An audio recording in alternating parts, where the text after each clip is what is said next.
So hello folks, and welcome back to the Vision of Veritas. After what I would view as a very, very disappointing midterm election, and myself being a Pennsylvania resident, John Fetterman somehow got the Senate seat. I truly can't imagine how this man got into the Senate. He can't form a coherent sentence. His cognitive abilities are extremely in question, and if you want to talk about his policies, he is probably one of the most progressive, one of the most far-left candidates in the entire United States. I don't think people realize just how far left this guy is. And I'm referring to his policies pre-stroke. I mean, the guy did a horrible job in Braddock. This positive record he states he's running on, or he ran on, really doesn't exist at all. And now MSNBC actually floats this idea. Let's take a listen here. Fetterman as a nominee at some point for president. I know there's some variables, obviously, but just a few. But I just, what he did in the super red, deep red parts of Pennsylvania, and the way that he ran ahead of Biden, as you were saying, ran ahead of Trump. I mean, it just makes you wonder about his future. Yes, you heard that right. The MSNBC pundit actually floated the idea or the suggestion of Fetterman for president. So why did she suggest this? The notion that he flipped the deep red portions of the state blue is entirely incorrect. The reason why that's incorrect is because Pennsylvania, I would imagine a lot of you know this, but Pennsylvania is really controlled politically by the two cesspools that we have here. We have Pittsburgh. I'm right outside of Pittsburgh, and don't get me wrong, I love Pittsburgh as a city, but its politics are unbelievably horrible. So we have the cesspool that is Pittsburgh, and one notch up on the political scale, and it's worse, is actually Philadelphia. Philadelphia is like Pennsylvania's Chicago. It's the birthplace of our nation, but it's democratically run, and it's a cesspool of filth. It's been Democrat run for as long as I can remember. The entire city, the once beautiful historic city of Philadelphia, is really a shithole. Other than its historical significance, there is very, very, very little that is actually positive about that modern city now. I mean, if our founders were alive today and could see what the Democrats have done with that city, they would be absolutely ashamed. That city, in truth, is really the birthplace of our nation. But why him? Why Fetterman? Why would the left even suggest the idea of Fetterman running? Well, I can think of a few reasons. Number one, I'm sure he garnered a massive sympathy vote. Like I said earlier, the man cannot form a coherent sentence. I mean, let's just take a look at a few clips here. One of you didn't have a doctor in your life making fun of it, making light of it, or telling you that you're not fit to be served. Can you describe a stroke and what's happened? So I use the example. So pretend I want to go to Wegmans. It's the most important race for the Senate here for 22. We have to replace Pat Toomey. Oh, no. Yeah.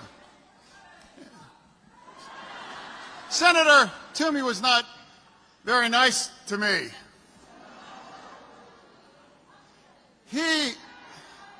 Pat Toomey is a miracle.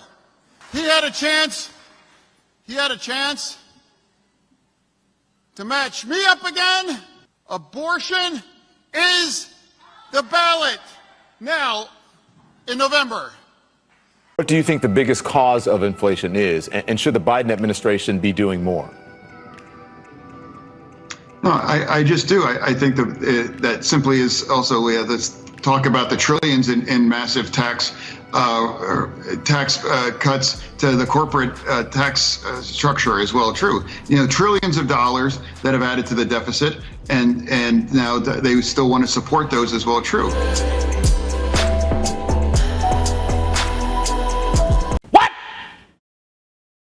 What the fuck? Even with a teleprompter, even with a stenographer, he still cannot speak clearly. And you can tell his cognitive abilities, his ability to understand and process things, that ability simply isn't there like it used to be. It truly makes you wonder what's going on here, because Biden himself has those same issues. Now, it may be for different reasons, but he still has those issues. And the media props him up. The media holds him as one of the greatest presidents of all time. And anybody who knows anything about his policies knows that the complete opposite is true. The man has done more to hurt this country, to negatively affect its citizens, than I would say at least the past 20 years of bad policies from different presidents. That's how bad Biden is. Now, as far as policies go, John Fetterman is even more far left than Biden is. And we'll get to some of what his policies are here in a minute. I don't think people understand or realize this, or if they do, they are so off the beaten path of what this country was founded upon that it might simply not be recoverable. The second reason why I think she floated that idea was probably because Biden is so easily controlled with his cognitive issues. I would venture a guess that she or the Democrat left is assuming that that would be possible with Fetterman. Now, I'm not a medical professional. I don't know that for sure. I'm simply going off of what I can observe. And the third reason why I think she mentioned it is because I would imagine someone higher up at MSNBC told her to float the suggestion out there. Even floating that suggestion is alarming. Let's get into the record and some of the things that Fetterman supports here. First and foremost, the man and his entire family lived off of his parents until he was 49 years old. So arguably the man was halfway through his life living off of his family entirely, not holding down a job, not doing anything. Apparently his family's business is an insurance company here in Pennsylvania. He appointed Celeste Trusty, who's a self-described buddy of convicted cop killer Mamaya Abu Jamal, to the state's Board of Pardons, for which Fetterman, who was then lieutenant governor, he led. Apparently this Mamaya Abu Jamal, he wants to disarm all law enforcement, and John Fetterman actually shares that position. In fact, on his watch, the Board of Pardons recommended commuting 13 convicted murderers, commuting their sentences for 13 murderers. We're not talking about petty theft here or petty crime. We're talking murderers commuting their sentences and letting them go free. That in and of itself should raise your eyebrows as to why. In fact, Fetterman himself voted to release more hardened criminals doing life in prison than any other Board of Pardons member in 2021. He cast the only votes to spring a guy convicted of murdering a teen for heroin money and to free a man who murdered a woman with a pair of scissors. Is this the type of person that you actually want in the United States Senate, let alone the President of the United States? Are you insane? Fetterman also backed the policies like the mass release of prisoners and softening sentences for killers. Like I said, these aren't petty crimes. We're talking convicted killers here. He also endorsed the Philly DA, Larry Krasner, after murder shot up 40% on his watch. Now let's move on to PA schools. He called for COVID closures across Pennsylvania, stating that they were absolutely necessary. He also opposed vouchers for learners stuck in low-performing school districts. But he sent his own children to Winchester Thurston School, which was $34,250 a year. And one can assume that he did this because he didn't want to send his own kids to Braddock School District, which is absolutely terrible. He's all for school choice for me, but, not for you, not for thee. And something else to consider, that to avoid the COVID lockdowns after he backed up said COVID lockdowns, he skipped out of the COVID lockdowns in Pennsylvania and he went to Jersey Shore for a nice vacation in the middle of the pandemic to escape the pandemic. Is this really the individual that you want in the Senate seat, let alone the presidency? And let's not forget to bring up the actual elephant in the room. There's this really bizarre vigilante attack that he was a part of back in 2013. He held up at gunpoint with a shotgun a black man who was simply jogging in Braddock. Fetterman had absolutely no evidence and thought the jogger was a criminal. Once the police arrived, they broke it up.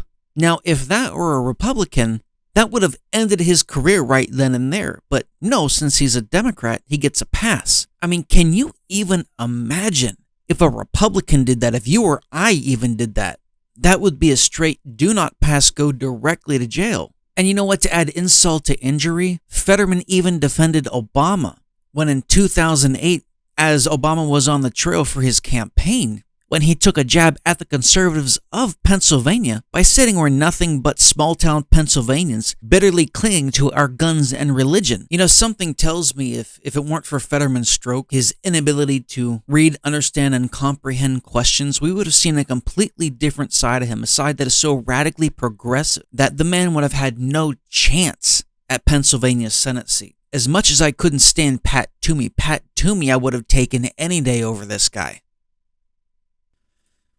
You know, the predominant talking point of Biden, of the Democrat Party as a whole, has been the soul of our nation is in jeopardy and we are losing our democracy. Is he right? Well, you tell me, you be the judge. Personally, I can absolutely tell you he's correct, but he's not correct in the way that he means it. First off, we live in a constitutional republic. We don't live in a democracy. We are a constitutional republic that uses the democratic process to choose its leaders. There's a big difference, and I've explained that difference in many other videos. I'm not going to go into that here, but there's a massive difference. We rely on that democratic process, and we need to be able to trust it implicitly. There needs to be no questions about it. But is our nation in jeopardy? Yes, it absolutely is. But as I said, it's not in jeopardy for the reasons that Biden is repeatedly telling everybody. The reason why our nation is in jeopardy is because we have no foundational principles that we adhere to anymore. Don't get me wrong, we have foundational principles. This country still could be the shining beacon on the hill. This country still could be the envy of everybody in the world. But instead, we are indoctrinating our children. We are infusing just enough Marxism into a dumbed-down version of capitalism. And teachers, via the Department of Education, are making it just palatable enough so it's accepted by the masses. It's accepted by the youth of America. And because this is what they're taught, they don't know any better. They aren't taught a true and accurate version of history from the 1750s. And quite honestly, before that, all the way up to the year 2022, the past several generations have been taught a revisionist form of history. Students have been specifically taught to hate what America was, and they need to accept a new version of America that is divided by everything imaginable. You know, the Democrat Party, the left as a whole, has divided us by race, by creed, by religion. They've divided us by gender. They've divided us by age. They've divided us by beliefs. They've divided us by legal versus illegal. They've divided us by rights that were inherent, that were granted to us and affirmed by our Constitution, and rights which the government say we should have that simply just creates another victim group. They separate us by the haves, by the have-nots. If there's a way to divide us socially and economically, it has been done. And that is the only way to keep a nation at bay. If the left didn't teach and perpetuate this division, we would be the strongest nation that still is, that there ever was. But instead, America is declining. The only way to be a country that exudes greatness, that exudes power, the only way to be the nation that we used to be again, is to get back to our foundational principles, to stop the division by everything possible, to teach the truth in schools to our young people, to praise and value the nuclear family, because that's what this nation was founded upon. The only way that this nation gets back to the way it was is if it finds morality again. Electing leaders like Fetterman to the Senate and even suggesting that he be eligible for a run at the presidency, I can't think of a more destructive thing for America. Thank you for joining me for today's video. We do our best to point out the lies, the deception, and the never-ending hypocrisy of the left. In my opinion, these midterms should have been much better than what they were. Regardless of the reasons as to why they didn't go as planned, we as conservatives, those of us who value our foundational principles, those of us who were taught correct history, who study history, we need to get out there and teach others. The school system isn't going to do it. The Department of Education isn't going to do it. So we need to do it ourselves. Once again, thank you for joining me. Please like, share, and subscribe. I would greatly appreciate it. Take care, my friends.